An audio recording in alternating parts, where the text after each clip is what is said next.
샬롬, 말씀 읽어주는 전도사 강전사입니다. 2020년 6월 22일 토요일 강전사와 함께하는 5분 묵상 시작하도록 하겠습니다. 오늘의 본문은 고린도전서 12장 12절부터 31절까지의 말씀입니다. 먼저 본문 요약을 보도록 하겠습니다. 오늘 본문은 은사에 대한 설명을 계속 이어가는데요. 특별히 교회 안에서 은사 때문에 생겨난 비교의식을 다룹니다. 먼저 12절부터 14절까지는 바울은 한 몸에 많은 지체가 있음을 설명하면서 그로 인한 문제들을 하나씩 짚어갑니다. 다음 15절부터 20절까지는 먼저 지체들 사이에 있는 열등감의 문제와 21절부터 26절 사이에는 이후 지체들 사이에 있는 우월감에 대해서 다룹니다. 마지막 27절부터 31절은 이런 설명들을 고린도 교회에 적용하는 내용이 등장합니다. 배경 이해를 보겠습니다. 신자는 세례를 통한 메시아와의 연합, 주의 만찬을 통해 그분의 몸과 피에 참여함으로써 예수님을 머리로 하는 하나님의 교회의 일원이 됩니다. 그분 몸의 구성원이 된다는 것이죠. 하지만 성령의 은사는 인간적으로 보면 특별함이 있기에 고린도 교회 구성원들은 그 은사를 비교의식의 수단으로 삼았습니다.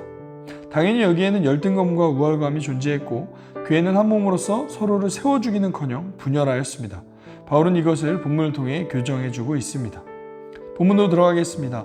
먼저 12절부터 14절까지는 한 몸과 많은 지체들에 대한 내용입니다. 몸은 하나이지만 많은 지체가 있고 몸의 지체는 많지만 그들이 모두 한 몸이듯이 그리스도도 그러하십니다. 우리는 유대 사람이든지 그리스 사람이든지 종이든지 자유인이든지 모두 한 성령으로 세례를 받아서 한 몸이 되었고 또 모두 한 성령을 마시게 되었습니다. 몸은 하나의 지체로 되어 있는 것이 아니라 여러 지체로 되어 있습니다. 다음 15절부터 20절까지의 말씀은 비유와 설명 첫 번째로 비교에 대한 열등감에 대해 설명합니다. 발이 말하기를 나는 손이 아니니까 몸에 속한 것이 아니다 한다고 해서 발이 몸에 속하지 않은 것이 아닙니다. 또 귀가 말하기를 나는 눈이 아니니까 몸에 속한 것이 아니다 한다고 해서 귀가 몸에 속하지 않은 것은 아닙니다. 온몸이 다 눈이라면 어떻게 듣겠습니까? 또 온몸이 다 귀라면 어떻게 냄새를 맡겠습니까? 그런데 실은 하나님께서는 원하시는 대로 우리 몸에다가 각각 다른 여러 지체를 두셨습니다. 전체가 하나의 지체로 되어 있다고 하면 몸은 어디에 있습니까? 그런데 실은 지체는 여럿이지만 몸은 하나입니다. 21절부터는 비유와 설명 두 번째, 비교로 인한 우월감에 대해서 말하고 있습니다. 그러므로 눈이 손에게 말하기를 너는 내게 쓸데가 없다 할 수가 없고 머리가 발에게 말하기를 너는 내게 쓸데가 없다 할 수 없습니다. 그뿐만 아니라 몸의 지체 가운데서 비교적 더 약하게 보이는 지체들이 오히려 더 요긴합니다. 그리고 우리가 덜 명예스러운 것으로 여기는 지체들에게 더욱 풍성한 명예를 덧입히고 볼품없는 지체들을 더욱더 아름답게 꾸며줍니다. 그러나 아름다운 지체들은 그럴 필요가 없습니다. 하나님께서는 몸을 골고루 짜맞 주셔서 모자라는 지체에게 더 풍성한 명예를 주셨습니다. 그래서 몸에 분열이 생기지 않게 하시고 지체들이 서로 같이 걱정하게 하셨습니다. 한 지체가 고통을 당하면 모든 지체가 함께 고통을 당합니다. 한 지체가 영광을 받으면 모든 지체가 함께 기뻐합니다. 27절부터 31절까지의 말씀은 고린도 교회로의 적용입니다. 여러분은 그리스도의 몸이요 따로따로는 지체들입니다. 하나님께서 교회 안에 몇몇 일꾼을 세우셨습니다. 그들은 첫째는 사도요, 둘째는 예언자요, 셋째는 교사요, 다음은 기적을 행하는 사람이요, 다음은 병 고치는 은사를 받은 사람이요, 남을 도와주는 사람이요, 관리하는 사람이요, 여러 가지 방언으로 말하는 사람입니다. 그러니 모두가 사도이겠습니까? 모두가 예언자이겠습니까? 모두가 교사이겠습니까? 모두가 기적을 행하는 사람이겠습니까? 모두가 병 고치는 은사를 받은 사람이겠습니까?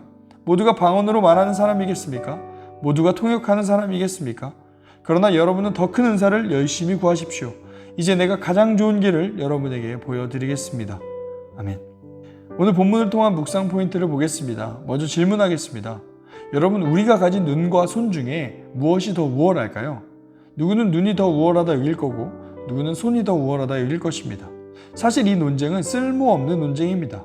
왜냐하면 눈과 손은 역할이 다르고 존재의 목적이 다르기 때문입니다. 그런 목적이 다른 눈과 손을 비교한다는 것 자체가 어리석은 것이죠. 그런데 우리는 늘 다른 사람과 자신을 비교하며 열등감을 느끼고 때로는 우월감을 느낍니다. 하나님은 각자에게 각각의 다른 소명과 재능을 주셨는데도 우리는 늘 비교하며 살아갑니다. 이것은 눈과 손 중에 무엇이 더 우월한지 비교하는 어리석은 일과 같을 뿐입니다. 사랑하는 여러분, 그러므로 우리는 기억해야 합니다. 우리의 삶의 분명한 사실은 우리가 창조주 하나님의 완벽한 계획 속에서 실수 없이 지어진 창조물인 것과 오늘도 하나님께서 나를 향한 분명한 계획을 가지고 인도해 가고 계신다는 사실을 우리는 기억해야 합니다. 이에 질문하겠습니다. 첫 번째, 나는 요즘 비교를 통한 열등감 또는 우월감에 사로잡혀 살고 있지는 않은가? 두 번째, 나는 하나님이 나를 실수 없이 창조하셨고 분명한 목적을 가지고 인도하고 계시다는 사실을 신뢰하며 살고 있는가? 이 두 가지 질문을 하루 생각하며 하나님께 영광 올려드리는 귀한 하루가 되기를 소망합니다. 감사합니다.